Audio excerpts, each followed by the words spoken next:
ఈ 3 దినాల ప్రత్యేకమైన కూడికల కోసమై ప్రచురించబడిన ప్రకటన పత్రికలు ఉన్నాయి చూసారా, హ్యాండ్ బిల్స్ ఉన్నాయా? నాకొద్దు, పాటల షీట్ అది, సాంగ్స్ షీట్ అది. దీని అంటారు హ్యాండ్ బిల్స్ అంటారు, పాంప్లెంట్. దీనిలో రాయబడిన అంశం, దీనిలో చెప్పబడినటువంటి అంశం చదువుకుందాం. అందరూ తెలిసినటువంటి వాక్యమే. మొదటి యోహాను పత్రిక వచనాలు చదువుకుందాం. ఇదే హ్యాండ్ బిల్లో పైన బోర్డర్ కింద మొదటి వాక్యం రాయబడింది. అప్పుడు మీరు అనుకుంటారు కదా, నేను తీసుకున్నా బాగుండేది హ్యాండ్ బిల్ పాంప్లెంట్ అని చెప్పేసి అనుకున్నారు కదా.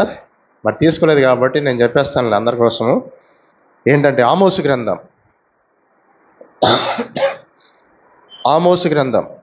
4వ అధ్యాయము. ఆమోసు గ్రంథము 4వ అధ్యాయము 12వ వచనాన్ని మనం అందరం కలిసి చదువుకుందాం. ఆమోసు గ్రంథము 4వ అధ్యాయం 12వ వచనాన్ని మనం అందరం కలిసి చదువుకుందాం. కాబట్టి ఇశ్రాయేలీయులారా, మీ ఎడల నేను ఇలాగనే చేయుదును గనుక ఇశ్రాయేలీయులారా, మీ దేవుని సన్నిధిని కనబడుటకై సిద్ధపడుడి. చదువుకున్న 2 వచనాలను ప్రభు మన కోసమై దీవించును గాక. ఇది కడవరి గడియ. అయితే ఏంటి? It is the last time అని చెప్పేసి ఒక తర్జుమాలో రాయబడింది. It is the last hour అని చెప్పేసి ఇంకొక తర్జుమాలో రాయబడింది. అంటే ఇది చివరి గంట అంటే బెల్ కాదు, ఇది చివరి గడియకు ఇంకొక సినానిం ఏంటంటే, ఇంకొక పర్యాయ పదం ఏంటి? సెకండ్లు, నిమిషాలు, గంటలు అంటారు చూసారా. డేస్ కాదండి, వీక్స్ కాదు, మంత్స్ కాదు, నాట్ ఇయర్స్, ఇలాంటివి కాదు. ఏంటంటే ఇది చివరి గంట. నిమిషం కూడా కాదు, నిమిషం అని చెప్పలేదు కానీ ఇంకో తర్జుమాలో ఇది చివరి గంట అంటే ఆర్ అని చెప్పేసి రాయబడింది, చివరి గంట. కాబట్టి గంటలో జరగాల్సినటువంటి అన్నీ కూడా సంభవించబోతున్నాయి. అందుకని చెప్పేసి ఏం చేయాలి తెలుసా?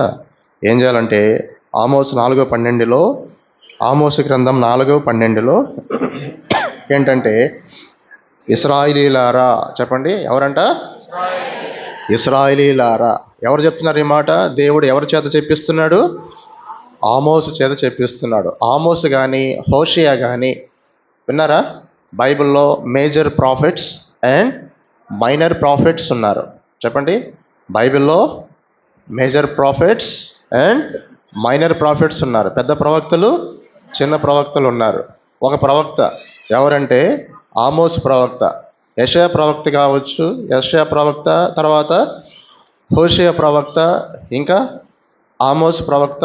వీరందరూ కూడా వీరి ముగ్గురు సమకాలీకులు. చెప్పండి, వీరి ముగ్గురు సమకాలీకులు. అయితే ఇశ్రాయేల్ దేశానికి మొదటి రాజు ఎవరు? సౌలు. రెండవ రాజు ఎవరు? దావీదు. మూడవ రాజు ఎవరు?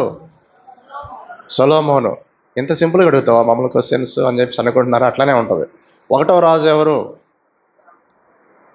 చెప్పండి, ఆగిపోయారేంటి? సౌలు. రెండవ రాజు ఎవరు? దావీదు. మూడవ రాజు ఎవరు? సొలొమోను. నాలుగవ రాజు ఎవరు? రెహబాము. అంటే అడుగుతా వస్తూ ఉంటే కొంతమంది ఆగిపోతున్నారు, ఎందుకంటే తెలియట్లా. రెహబాము కాలంలో ఏం జరిగింది?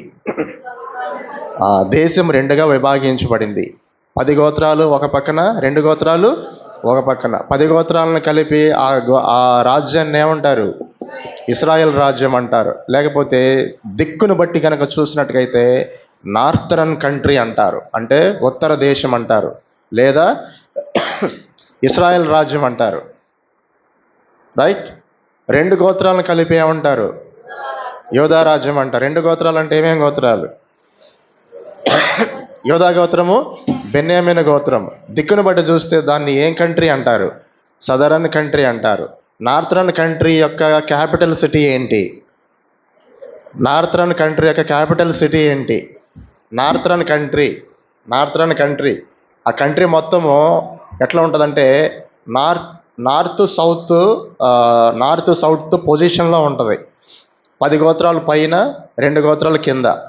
నార్థరన్ కంట్రీ యొక్క క్యాపిటల్ సిటీ ఏంటి? షోమ్రోను. సదరన్ కంట్రీ యొక్క క్యాపిటల్ సిటీ ఏంటి? ఇప్పుడు చెప్పండి. యెరూషలేము. దీన్ని తీసుకుపోయి దీనికి పెట్టారనుకోండి, అట్లా దేవుడు ఒప్పుకోడు. నార్థరన్ కంట్రీ క్యాపిటల్ సిటీ యెరూషలేము, southern country capital city Shomron అన్నాం అనుకోండి, నేను ఏమైనా చెప్పాను అట్లాగా అని చెప్పేసి దేవుడు అంటాడు. అంతే కదా. నార్థరన్ కంట్రీ యొక్క క్యాపిటల్ సిటీ ఏంటంటే షోమ్రోన్ యొక్క ఇంకొక పేరు ఏం పేరంటే సమారియా. చెప్పండి ఏంటి?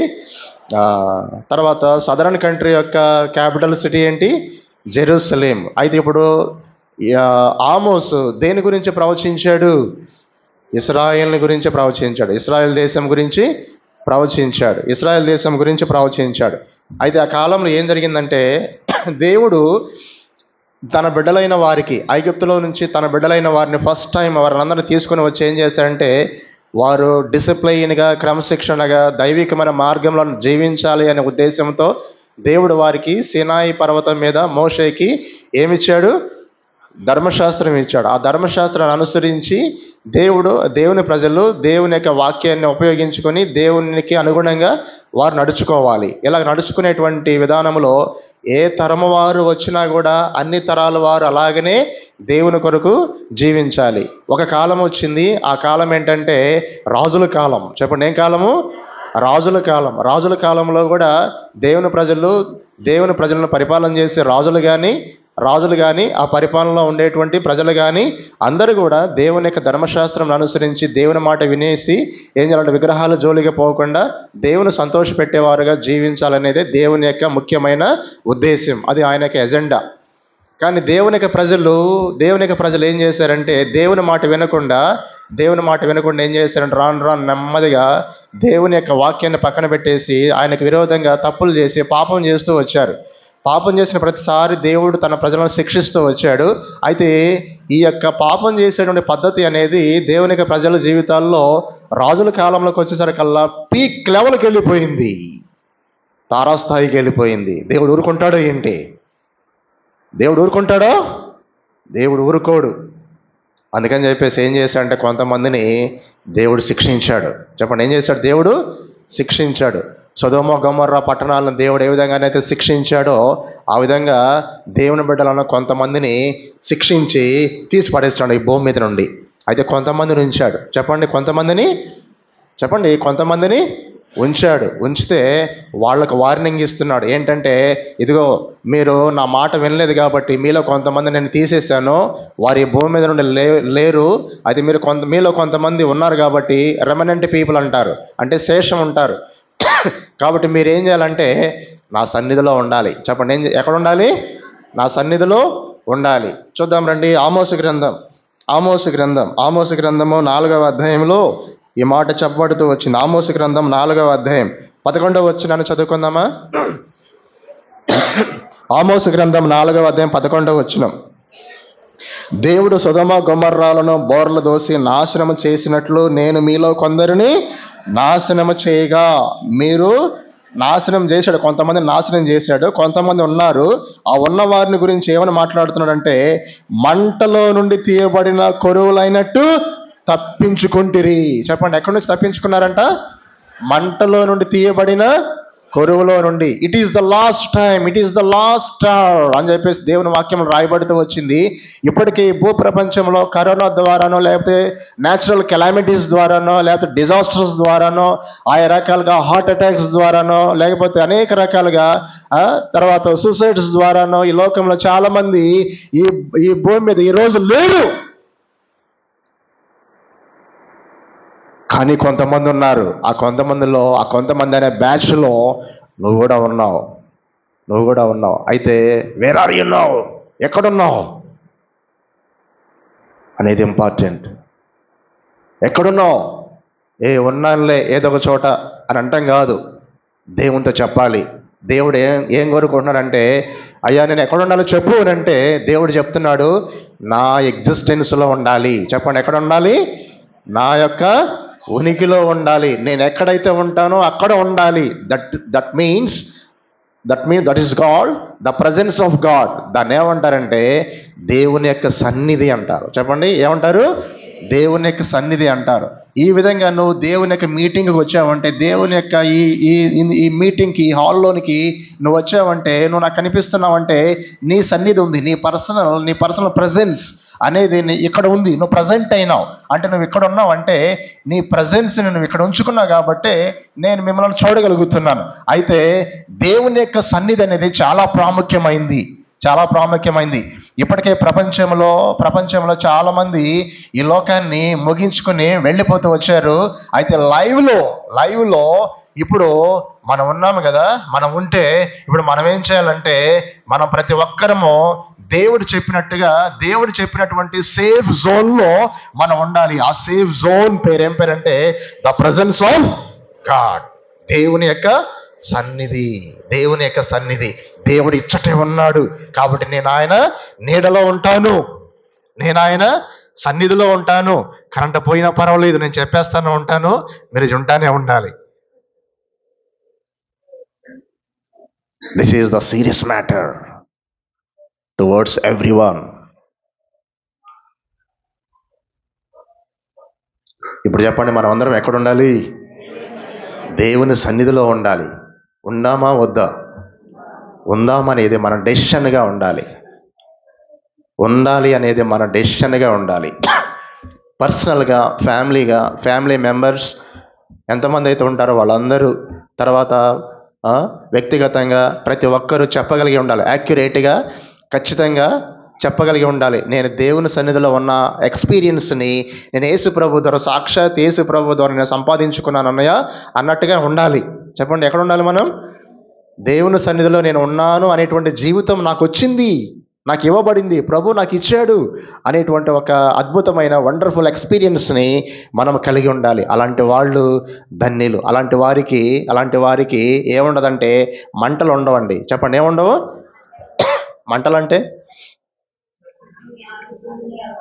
మంటలంటే లాస్ ఏంజల్స్ని దహించింది చూసారు, ఆ మంటలు కాదు. అగ్నిగుండం, ద లేక్ ఆఫ్ ఫైర్. చెప్పండి, ఏం పేరు? The lake of fire. దానికి ఏమంటారంటే అగ్నిగుండం అంటారు. సాయంకాలము యూత్ మీటింగ్లో పాతాళం వేరే, అగ్నిగుండం వేరే అనేటువంటి కొన్ని పదాలు మనము వాటి గురించి మాట్లాడుకుంటాం మేము.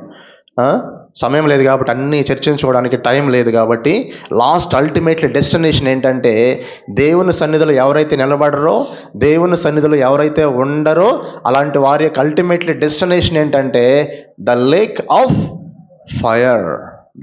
ఫైర్. అంటే అగ్ని గంధకములతో మండు గుండం. దానికి ఇంకో పేరేం పేరంటే it is called as second death. చెప్పండి, ఏం పేరు? Second death. ఇప్పుడు చెప్పండి, తెలుగులో రెండో మరణం. ఇప్పుడు చెప్పండి. ఎందుకని చెప్పి ఈ మాటలన్నీ మనం వింటూ ఉంటే మనం ఎక్కడ ఉండాలని చెప్పేసి అర్థమవుతుంది. దేవుని సన్నిధిలో ఉండాలి. It is the last time. కాబట్టి ఇమ్మీడియట్గా పరిగెత్తకుండా పోయి దేవుని సన్నిధిలోనికి వెళ్ళిపోవాలి. చెప్పండి, ఎక్కడికి వెళ్ళాలి? దేవుని సన్నిధిలోనికి వెళ్ళిపోవాలి. అవును, దేవుని సన్నిధిలోకి వెళ్ళాలి అంటున్నారంటే దాని అర్థం ఏంటంటే ఆల్రెడీ మనం దేవుని సన్నిధికి బయట ఉన్నామని అర్థం. దేవుని సన్నిధికి ప్రతి ఒక్కరు రావాలండి పిలుపు ఇవ్వబడిందంటే ఆల్రెడీ మానవుని యొక్క జీవితం ఎక్కడుందని అర్థమవుతుంది, బయట ఉందని చెప్పేసి అర్థమవుతుంది. అవును, ఇంతకు మనిషిని బయటికి తోసేసింది ఎవరు? పాపం. చెప్పండి, ఏం పేరు? పాపం చేయమని చెప్పింది ఎవరు? అపవాది. చెప్పండి, పాపం చేయమని చెప్పింది ఎవరు? అపవాది. ఒక మంచి మోటివేషన్ క్లాస్ తీసుకొచ్చింది అపవాది. ఎవరి దగ్గరికి? అవ్వ దగ్గరికి తీసుకొచ్చింది. ఏంటంటే జస్ట్ సింపుల్గా శరీరాశ, నెక్స్ట్ నేత్రాశ, నెక్స్ట్ థర్డ్ వన్ జీవోపటమ్మం. ఈ మూడు ఎలాగుంటాయి తెలుసా? వెంటనే మోటివేషన్ క్లాస్ ఎలాగుందో తెలుసా? అవ్వకు చెప్పింది. ఏంటంటే ఎలాగ చెప్పిందంటే, ఇది చూపునకు రమ్యమైంది అన్నది. చెప్పండి, ఇది చూపునకు రమ్యమైంది. అదేం ఆశ? నేత్రాశ. శరీరాశ అంటే ఇది ఆహారానికి మంచిది అన్నది. అదేం ఆశ? కరెంట్ వస్తే ఎట్లానే ఉంటుంది, కొంచెం ఆనందంగా ఉంది కదా. అదేం ఆశ? శరీరాశ. జీవపు డమ్మం అంటే మీరు కనుక తిన్నారంటే దేవదూతలు అయిపోతారు. అదేం ఆశ? జీవపు డమ్మం. ఈ మోటివేషన్ క్లాస్ ఎలాగుందంటే కొత్తగా ఉంది. దేవుడు చెప్పాడా ఇలాగా? దేవుడు చెప్పలేదు. ఎవరు చెప్తున్నారు? సాతానుడు చెప్తున్నాడు. సాతానుడు చెప్తామంటే ఒకవేళ అవ్వ అనుకుని ఉండొచ్చు, మా దేవుడు మర్చిపోయి ఉంటాడేమో అనుకున్నాడు. చెప్పండి, మా దేవుడు మర్చిపోయి ఉంటాడేమో. నువ్వు చెప్తున్నావా, సరే బాగుంది అని చెప్పేసి ఏం చేస్తుందంటే ఆ మోటివేషన్ క్లాస్కి ఫ్లాట్ అయిపోయి ఏం చేస్తుందంటే ఫటాఫటం అని చెప్పేసి కొన్ని తెంపేసుకొని ఏం చేస్తుందంటే తినేస్తే గమనించుకుని అబ్జర్వేషన్ చేస్తే ఏం రాలేదంటే రెక్కలేం రాకపోతే ఇంకొక థాట్ వచ్చింది. ఏంటిదో థాట్ అంటే మా భర్తకు కూడా ఇచ్చి తినిపిస్తే ఇద్దరు కలిసి ఒకేసారి వస్తాయని చెప్పేసి తీసుకుపోయి ఇస్తే ఆయనైనా సరే నివారణ చేయాలి కదా. చేయకుండా ఏం చేశాడంటే ఆ మోటివేషన్ క్లాస్కి ఆయన కూడా ఫ్లాట్ అయిపోయి తినేస్తే ఏమైంది తెలుసా? రెక్కలు ఉన్నాయి కాస్త పోయింది. అప్పుడు దేవుడు ఏం చేశాడు? అల్టిమేట్లీ రిజల్ట్ ఇచ్చేసాడు, బయటికి తోలేశాడు. ఎక్కడ తోలేశాడు? బయటికి తోలేశాడంటే ఏదైనా మనం అని చెప్పేసి ద గార్డెన్ ఆఫ్ ఈడెన్ అని చెప్పేసి మనం అనుకోవచ్చే, కానీ ఆ వ్యక్తి ఎక్కడ పోయాడంటే దేవుని సన్నిధికి వెలుపటికి వెళ్ళిపోయాడు. ఇప్పుడు యారో మార్కెట్ మనిషి యొక్క డైవర్షన్ ఎటు తిరిగింది? దేవుని సన్నిధిలో నుంచి లోకంలోనికి వెళ్ళిపోయింది. చెప్పండి, యారో మార్కెట్ దేవుని సన్నిధిలో నుంచి లోకంలోనికి వెళ్ళిపోయింది. నెక్స్ట్ ఈయన దేవుని సన్నిధిలో నుంచి లోకంలోకి వెళ్ళిపోతే ఈయనకి జన్మించే వాళ్ళు కూడా అక్కడే ఉంటారా ఏంటి? అట్లే ఉండదు. వాళ్ళు కూడా ఎక్కడ పోతారు? దేవుని సన్నిధిలో ఉండరు. ఎక్కడ పోతారు? లోకంలోనికి వెళ్తారు. వెళ్ళలేదా? చూద్దాం ఒకసారి. వెళ్ళలేదా? ఆదికాండం 4వ అధ్యాయం 16వ వచనం చదువుకుందామా? తొందరగా ముగించేస్తానులే. ఆదికాండం 4వ అధ్యాయం 16వ వచనం. అప్పుడు కయీను యెహోవా సన్నిధిలో నుండి బయలుదేరి వెళ్ళి. ఎవరైనా సరే దేవుని యొక్క ఉద్దేశం ఏంటంటే యెహోవా సన్నిధిలోనికి రావాలి, కానీ ఈ వ్యక్తి ఎక్కడికి పోతున్నాడు? బయటికి వెళ్ళిపోయినాడు. ఇది హ్యూమన్ నేచర్, ఇది మానవుని యొక్క స్వభావం. ఈ విధంగా ప్రతి మనుషుడు తనలో ఉన్నటువంటి తన సొంత పాపాన్ని బట్టి దేనికైతే అడిక్ట్ అయిపోయినాడో, ఏ పాపాన్ని బట్టి అయితే ఏలుబడి చేయబడుతున్నాడో, ఏ పాపం అయితే మనిషిని జయించిందో, ఏ పాపంలోనైతే మనిషి కూరుకుపోయి ఉన్నాడో, ఆ పాపాన్ని బట్టి మనుషుడు దేవుని సన్నిధి అంటే భయపడి, ఆ పాపాన్ని బట్టి దేవుని సన్నిధి అంటే దేవుడు అంటే ఇష్టం లేకుండా, దేవుని సన్నిధికి రావాలనేటువంటి ఆశ లేకుండా దాన్ని పోస్ట్ పోన్ చేస్తూ, దాని గురించినటువంటి అవగాహన లేక, దాని గురించి పట్టించుకోకుండా ఏం చేస్తుంటాడంటే నాకు ఇదే బాగుందని చెప్పేసి లోకాన్ని ప్రేమించి, లోకంలోనే ఉండేసి, లోకంలోనే జీవితాన్ని జీవించేసి, లోకంలోనే కాలం చేసేసి దేవుడు లేడు అనే ప్లేస్కి వెళ్ళిపోతున్నాడు. ఇదేనా మానవుని యొక్క జీవితానికి పరమార్థం? కాదే. అందుకని చెప్పేసి దేవుడు ఏం చేశాడంటే యారో మార్కుని తిప్పడానికి వచ్చాడు. ఇప్పుడు చెప్పండి, యారో మార్కు మనిషికి ఎటు నుంచి ఎటు రావాలి? లోకంలో నుంచి దేవుని సన్నిధిలోనికి రావాలి. అందుకని చెప్పేసి దేవుని సన్నిధిలో నుంచి, అసలు వాస్తవానికి దేవుని సన్నిధిలో నుంచి లోకంలోకి వెళ్ళిపోయిన వాళ్ళందరి పేర్లు ఏంటి? వాళ్ళని ఏమనొచ్చు? ఆధార్ కార్డులో ఉన్న పేర్లు కాదు. వాళ్ళని ఏమనొచ్చు? పాపులు అంటారు. కానీ లోకంలో నుంచి దేవుని సన్నిధిలోకి వచ్చి స్టాండ్ అయిపోయిన వారిని, ఫిక్స్ అయిపోయిన వారిని, స్టేబుల్ అయిపోయిన వారిని ఏమనొచ్చు? పరిశుద్ధులు అంటారు. ఇప్పుడు ఏది బాగుంది మనిషికి? ఎక్కడ సేఫ్ జోన్? లోకమా దేవుని సన్నిధి? దేవుని సన్నిధి. లోకంలో ఉండే వాళ్ళ పేరేం పేరు? పాపులు. దేవుని సన్నిధిలో ఉండే వాళ్ళ పేరేం పేరు? పరిశుద్ధులు. ఏ పేరు బాగుంటుంది? సిన్నర్సా సెయింట్సా? పాపులుగా ఉంటే బాగుంటుందా? సెయింట్స్గా ఉంటే బాగుంటుందా? పరిశుద్ధులుగా ఉంటే బాగుంటుందా? పరిశుద్ధులుగా ఉంటే బాగుంటుంది. ఎవరు చేస్తారు? ఎంత పెద్ద ప్రాజెక్ట్ వర్క్ని ఎవరు కంప్లీట్ చేస్తారు? ఇది కలుగునుగా కంటే కలిగేది కాదు. ఎవరు కంప్లీట్ చేస్తారు? అది కంప్లీట్ కావాలంటే పరిశుద్ధుడైన వాడు చచ్చిపోవాలి. ఆ పరిశుద్ధుడు ఎవరున్నారంటే ఇక దేవుడు తప్ప ఇంకెవరు లేరు. ఆ దేవుడు ఎలాంటి వాడంటే భూమి ఆకాశంలో సృష్టించినటువంటి సృష్టికర్త అయిన దేవాది దేవుడు, ఆయన పరిశుద్ధుడు, సమీపింపరాని తేజస్సులు ఆయన మాత్రమే వసించుచు అమరత్వం కలిగినటువంటి వాడు. ఆయన అక్కడ ఉంటాడు, ఉన్నత స్థలాల్లో ఉంటాడు, ఉన్నతమైన పరిశుద్ధ స్థలాల్లో ఉంటాడు. ఆయన అక్కడ ఉంటే కుదరదు, ఇక్కడ రావాలి రా అంటే వచ్చేసాడు.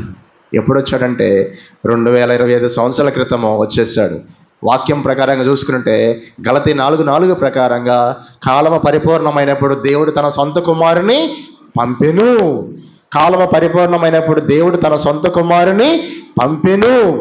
ఆయనలో ఏ పాపం లేదు, ఆయనలో పాపం లేదు, ఆయన పాపం చేయలేదు, ఆయన పాపం ఎరుగుడు. నాలుగవది నా యందు పాపం అన్న దాన్ని మీలో ఎవడు స్థాపించును?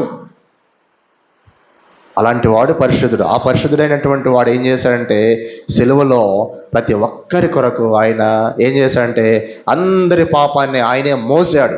అందరి పాపానికి ఆయనే ఏం చేశాడంటే శిక్షను తన సొంత శరీరం మీద, తన పరిశుద్ధమైన శరీరం మీద అనుభవించాడు. ఎంత తీక్షణమైన నొప్పి అంటే అంత బాధ, ఎంత అవమానం. తండ్రి అయిన దేవుడు కూడా ఆయన్ని విడిచిపెట్టేశాడు. మాట చెప్పాడు, నా దేవా నన్నేలా నువ్వు చెయ్యి విడిచావు. అంత తీక్షణమైన విషయం అది. నీకోసం నా కోసం అలాంటి సిచ్యుయేషన్ వచ్చింది దేవునిలో. ఇంత ప్రేమనా, ఇంత త్యాగమా నా ప్రభు నా కోసమే చేసింది. అది అర్థం చేసుకోవాలి ప్రతి మనిషి. చనిపోయాడు, రెండవది సమాధి చేయబడ్డాడు, మూడవది తిరిగి లేచాడు. ఇప్పుడు ఈ జనరేషన్లో మనము పలానా ఊరిలో పలానా తల్లిదండ్రులకు మనం జన్మించి వయసులో పెరిగి పెద్ద అవుతూ ఉన్నాం. ఈ మ్యాటర్ మన దగ్గర తీసుకుని వచ్చాడు. దాన్ని సువార్త అంటారు. నమ్మితే రక్షించబడ్డాం. నమ్మితే ఏం చేయబడ్డాం? రక్షించబడ్డాం. ఇలాగా దేవుడు మన పాపములను క్షమించి ఏం చేశాడంటే తన బిడ్డలుగా చేసి మన పాపములన్నీ కూడా తన రక్తంతో శుద్ధి చేసి మనకు ఒక పేరు పెట్టాడు. ఈ రోజు నుంచి పాపి కాదు, ఎవరివి అని చెప్పేసి ఏం చేశాడు, ఒక సేఫ్ జోన్లో పెట్టాడు. ఆ సేఫ్ జోన్ పేరు ఏం పేరు? దేవుని సన్నిధి. ఎంత గొప్ప కార్యం చేయడానికి షార్ట్ కట్లో చక్కగా వివరించి పరిశుద్ధాత్మ దేవుడు అపోస్తులైన పౌలు చేత ఒక పత్రికలో, ఒక అధ్యాయంలో, ఒక వచనములో ఈ మాట రాయించాడు. అదేంటో ఒకసారి మనం చూద్దాం. కొలస్సీ పత్రిక 1వ అధ్యాయం 22వ వచనం. గట్టి చదువుతారా ఎవరైనా? తన సన్నిధిని పరిశుద్ధులుగాను నిర్దోషులుగాను నిరపరాధులుగాను నిలవబెట్టకు ఆయన మాంసయుక్తమైన దేహమందు మరణము వలన ఇప్పుడు మిమ్మును సమాధాన పరిచెను. ఇప్పుడు చెప్పండి, ఇప్పుడు యేసు ప్రభు మరణించిన దగ్గర నుంచి ఇప్పుడు యారో మార్కెట్ నుంచి ఎటు? తన సన్నిధిలోనికి. ఇప్పుడు మనుషులందరూ ఎక్కడి నుంచి ఎక్కడికి వచ్చి స్టేబుల్ అయిపోతున్నారు, సెటిల్ అయిపోతున్నారు. ఎందులో సెటిల్ అయిపోతున్నారు? దేవుని నమ్ముకున్న వాళ్ళందరూ ఎందులో సెటిల్ అయిపోతున్నారు?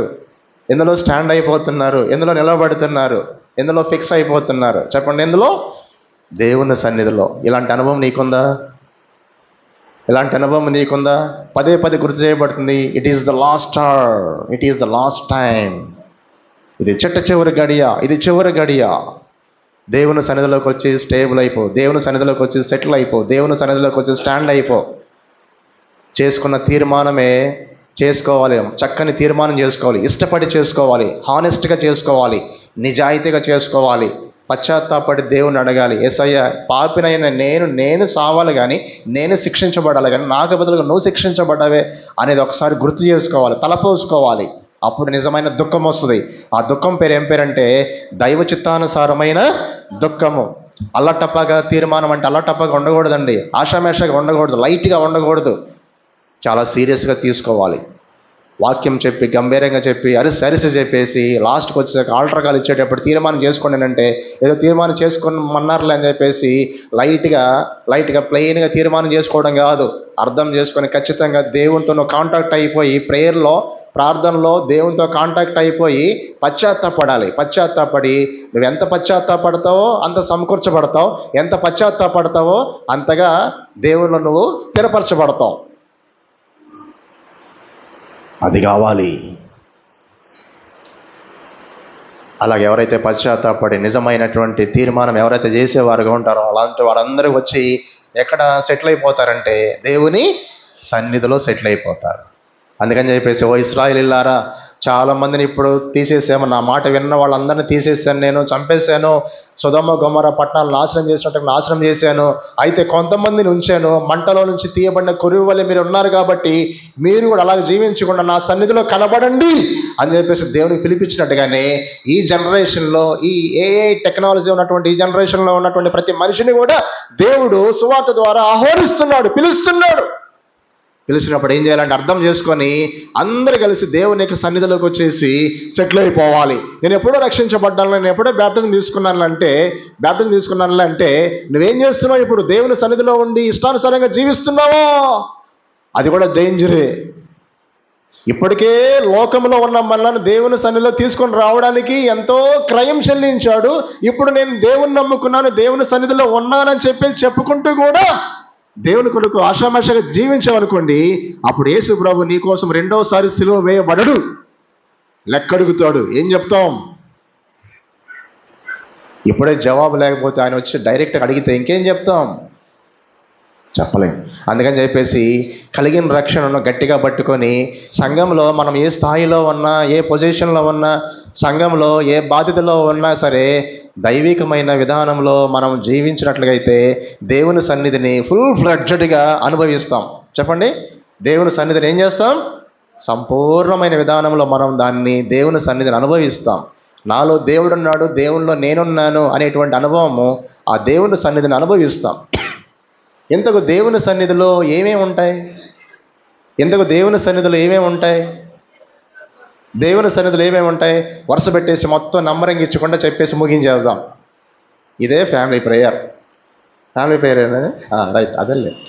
ఒకటోది, దేవుని సన్నిధిలో ఏమేమి ఉంటాయంటే, దేవుని సన్నిధిలోకి వచ్చి సెటిల్ అయిన వారు, దేవుని సన్నిధిలోకి వచ్చి స్టేబుల్ అయిన వారు, స్థిరపరచబడిన వారికి దేవుని యొక్క సన్నిధి ఎప్పుడైనా సరే ఎల్లప్పుడూ మోషేకు తోడుగా ఉండినట్టుగా తోడుగా ఉంటుంది. నిర్గమాకాండం 33వ అధ్యాయం 14వ వచనం చదువుతారా? నిర్గమాకాండం 33వ అధ్యాయం 14వ వచనాన్ని, నిర్గమాకాండం 33వ అధ్యాయం 14వ వచనం చదువుతున్నాం. అందుకు ఆయన నా సన్నిధి నీకు తోడుగా వచ్చును. ఒకటి అయిపోయింది. నెక్స్ట్ రెండోది ఏంటంటే సంఖ్యాకాండం 6వ అధ్యాయం 24వ వచనం 25వ వచనం. సంఖ్యాకాండం 6వ అధ్యాయం 24వ వచనం. యెహోవా నిన్ను ఆశీర్వదించి నిన్ను కాపాడును గాక, యెహోవా నీ మీద తన సన్నిధి కాంతిని ఉదయింపజేసి. కాబట్టి ఇప్పుడు దేవుని సన్నిధిలో ఏమన్నాయంటే, దేవుని సన్నిధిలో కరుణ ఉంది. మూడోది ఏముందంటే దేవుని సన్నిధిలో సమాధానం ఉంది. 3 అయిపోయినాయి. నెక్స్ట్ 4వది 16వ కీర్తన చివరి వచనం చదువుకుందాం. 16వ కీర్తన చివరి వచనం చదువుకుందాం. 16వ కీర్తన చివరి వచనం చదివేసేయండి. నీ కుడి చేతిలో నీ సన్నిధిని సంపూర్ణ సంతోషం కలదు. అదేం బైబిల్ అన్నా, వేరే ట్రాన్స్లేషనా? దేవుని సన్నిధిలో ఏముందంట? సంపూర్ణ సంతోషం ఉంది. 5వది 31వ కీర్తనలో 31వ కీర్తన ఒక వచనాన్ని మనం గుర్తు చేసుకుందాం. అదేంటంటే 31వ కీర్తన 20 వచనం. మనుషుల కపటోపాయములు వారిని అంటకుండా నీ సన్నిధి చాటున వారిని దాచుచున్నావు. కాబట్టి లోకంలో ఉన్నటువంటి మనుషుల యొక్క కపటోపాయములు, దేవుని ఎరగినటువంటి వారి యొక్క కపటోపాయముల నుంచి దేవుని ఎరిగినటువంటి వారు ఎక్కడ దాక్కుంటారు? దేవుని సన్నిధిలో. అంటే దేవుని సన్నిధి మనకు దాగుచోటు. చెప్పండి, దేవుని సన్నిధి మనకు దాగుచోటు. నెక్స్ట్ ఆరోది ఏంటంటే 89వ కీర్తనలు 89 89లో 14వ వచనం చదువుకుందామా? నీతి న్యాయములు నీ సింహాసనములకు ఆధారములు, కృపాసత్యములు నీ సన్నిధాన వర్తులు. అంటే దేవుని సన్నిధిలో ఏమేమి ఉంటాయంట? కృపాసత్యములు ఉంటాయి. లాస్ట్ది ఏడవది ఏంటంటే 96వ కీర్తన 6వ వచనాన్ని చదువుకుందాం. ఏం రాయబడింది? ఘనత ప్రభావములు ఆయన సన్నిధిలో ఉన్నాయి. ఘనత ఉంది, తర్వాత ప్రభావం ఉంది. ఘనత అంటే హానర్, ప్రభావం అంటే మ్యాజెస్టీ. మ్యాజెస్టీ అనే మాట ఎవరికి వర్తిస్తుంది? రాజులకి. చెప్పండి ఎవరికి? రాజులకి. ఈ లెక్క చొప్పున దేవుని సన్నిధిలో సెటిల్ అయిన వారిని ఏమనొచ్చు? అట్లా అన్నమాట. అందుకని చెప్పి దేవుని సన్నిధిలో ఘనత ఉంది, మ్యాజెస్టీ ఉంది, ఘనత ఉంది, ప్రభావం ఉంది. కాబట్టి ఇవన్నీ లభ్యమయ్యేవి ఎక్కడ లభ్యమవుతాయి? ఎక్కడ దొరుకుతాయి? దేవుని సన్నిధిలో ఉంటాయి. కాబట్టి ఇక్కడ ప్రతి ఒక్కరు ఎక్కడ ఉండాలంటే దేవుని సన్నిధిలో ఉండాలి. అందుకనే ఇశ్రాయేల్ ప్రజలను ఉద్దేశించి దేవుడు చెప్పినటువంటి ఆ మాట ఏంటంటే, నా సన్నిధిని కనబడుటకు సిద్ధపడండి. ఎందుకంటే ఇది చివరి గడియ. ఎందుకంటే దేవుని సన్నిధిలోకి వచ్చి మనం కనబడాలని, సెటిల్ అయిపోవాలని యేసు ప్రభువారు తన శరీరమందు, మాంసయుక్తమైన దేహమందు మరణం వలన ఇప్పుడు మనలను సమాధానపరిచెను. దేవుని సన్నిధిలో ఎవరెవరు ఉంటారంటే ఎలాంటి వాళ్ళు ఉంటారు? పరిశుద్ధులు, నిర్దోషులు, నిరపరాధులు ఉంటారు. అలాంటి వారుగా దేవుడు మనల్ని చేశాడు. అలాగ చేశాడని చెప్పేసి ప్రతిసారి నిత్యము గుర్తుపెట్టుకొని దాని కృతజ్ఞతగా ఎల్లప్పుడూ ప్రతి ఒక్కరూ ఆ విధంగా జీవించేవారుగా ఉండాలి. అలాగ జీవిస్తూ దేవుని సన్నిధిలో ఉన్నటువంటి 7 అంతల అనుభవాన్ని అనుభవిస్తూ ఉండాలి. దేవుని సన్నిధిలో ఉన్న 7 అంతల అనుభవం ఒకసారి రిపీట్ చేద్దామా? ఇంకోసారి రివిజన్ చేద్దాం. ఒకటోది ఏంటి? దేవుని సన్నిధిలో ఉన్న వారికి ఎప్పుడైనా సరే తోడుగా ఉంటుంది. రెండోది కరుణ ఉంటుంది. మూడోది సమాధానం ఉంది. నాలుగవది సంపూర్ణ సంతోషం ఉంది. ఐదవది దేవుని సన్నిధి దాగుచోటుగా పనిచేస్తుంది. ఆరోది కృపాసత్యములు దొరుకుతాయి, కృపాసత్యములు అనుభవిస్తాం. తర్వాత ఏడవదిగా ఘనత ప్రభావములు కలిగిన వారంగా జీవిస్తాం, టీవీగా జీవిస్తాం, దర్జాగా జీవిస్తాం, గంభీరంగా జీవిస్తాం, బేషరతుగా జీవిస్తాం ప్రభు కోసమే. అలాంటి వారుగా ప్రభు అందరినీ కూడా సిద్ధపరచును గాక. ప్రార్థన చేసుకుందాం.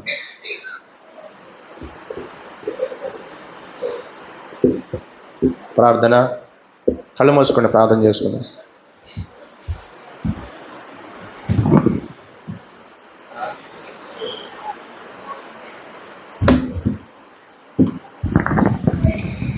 ప్రేమగల తండ్రి, జీవమగల దేవ, మీకు స్తోత్రాలు. చివరి దినాల్లో మీ సన్నిధి ఎంత ప్రాముఖ్యమైనదో మాకు, మా కుటుంబాలకు, మాకు, మా పిల్లలకు మీరు తెలియపరుస్తూ వచ్చారు. ప్రభువా, మీకు స్తోత్రాలు. ఇశ్రాయేలీయులారా, మీరు మీ దేవుని సన్నిధిని కనబడుటకు సిద్ధపడండి. అవును తండ్రి, మీ సన్నిధిలో మాకు ఎన్నో ఆశీర్వాదాలు, ఎన్నో మేలులు, మనుషుల కపటోపాయములు అంటకుండా మీ సన్నిధిని మమ్మల్ని దాచే దేవుడు, మాకు తోడుగా ఉంచుతున్నావు. ప్రభు, ఇంకెవరైతే మీ సన్నిధి ప్రాముఖ్యత మా తండ్రి లేని వారుగా, ఎరగని వారుగా ఉన్నారో వారిని కూడా దర్శించండి, మీ సన్నిధికి ఆకర్షించండి. మీ బిడ్డలందరినీ మీ దేవులతో నింపి పంపమని, రేపటి దినం కొరకు మమ్మల్ని సిద్ధపరచమని క్రీస్తు నామమున స్తుతించి వేడుకొనుచున్నాము తండ్రి. ఆమెన్. ప్రకటన గమనించండి. కొన్ని ప్రకటనలు ఉన్నాయండి. మరి ప్రత్యేకించి ప్రతి ఒక్కరు విని ఆ ప్రకారం చేయండి. ఎవరు కూడా పైకి వెళ్ళొద్దు, ఎందుకంటే కింద హాల్లోనే మనకు పర్మిషన్ ఇచ్చారు. అలాగే భోజనాలు కూడా బయటికి వెళ్ళి చేయాలి, హాల్లో ఎవరు కూడా భోజనం చేయొద్దు. సిస్టర్స్ వైపు సండే స్కూల్ సిస్టర్స్ వడ్డిస్తారు. ఈ సమయంలో రేపు ఉదయం కూడా ఈ కూడిక 10 గంటలకు ప్రారంభించబడ్డది. అలాగే మధ్యాహ్నం భోజనమైన తదనంతరం మరి సండే స్కూలు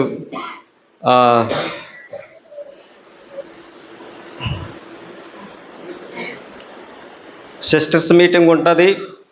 అలాగే భోజనం అనంతరము అలాగే యవనస్తుల కూడిక కూడా ఉంటుంది. మీ ప్రార్థనలో జ్ఞాపకం చేసుకోండి, ఆ కూడికలో పాలు పొందండి. ముఖ్యంగా భోజనం ఎవరు కూడా ఈ యొక్క కమ్యూనిటీ హాల్లో ఎవరు భోజనం చేయొద్దు, పైకి కూడా వెళ్ళొద్దు.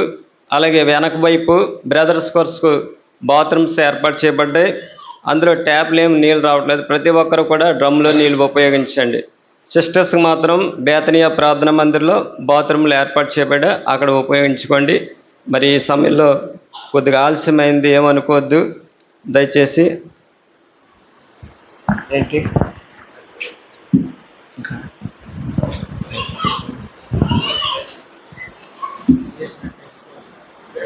మీరు లేచినట్లయితే మీకు భోజనాలు వడ్డించబడతాయి. ప్రతి ఒక్కరు కూడా బయటికి వెళ్ళి భోజనం చేయండి. హాల్లో ఎవరు కూర్చోవద్దు, పైకి కూడా ఎవరు వెళ్ళొద్దు, ఎందుకంటే పర్మిషన్ మనకి